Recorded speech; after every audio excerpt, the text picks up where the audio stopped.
जंगल में एक खूबसूरत सुबह थी। सूरज की किरणें दरख्तों की पत्तियों पर जगमगा रही थी। पुकी बहादुर हाथी और उसका छोटा दोस्त रोनी खुशी खुशी तितलियों के पीछे भाग रहे थे। अचानक एक बहुत पुराना ऊंचा दरख्त हिलने लगा।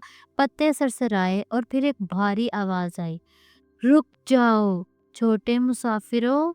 पुकी चौंक गया। रोनी सहम कर पीछे हट गया। पुकी ने कान हिलाए और बोला, दरख्त तुम बोल सकते हो? दरख्त मुस्कुराया, हाँ मैं बोलता हूँ, मगर सिर्फ उनसे जो दिल के सच्चे हों। रोनी की आंखें चमकने लगी। वाह, तो क्या आप कोई जादू भी जानते हैं? दरख्त बोला, मेरा जादू दोस्ती और मदद में छुपा है। जो दूसरों के लिए अच्छा करे, जंगल उस पर मेहरबान हो जाता है। उसी वक्त एक गिलहरी नीचे गिरी। उसका बीजों का थैला दरख्त में जा गिरा। कुकी ने फौरन अपनी सूंड से वो थैला निकाल कर वापस दिया। दरख्त खुशी से चमक उठा। उसकी शाखों से सुनहरी रोशनी निकल आई।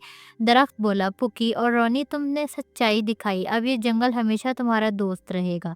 रोनी खुशी से बोला, पुकी हमें तो बोलते दरख्त का जादू मिल गया।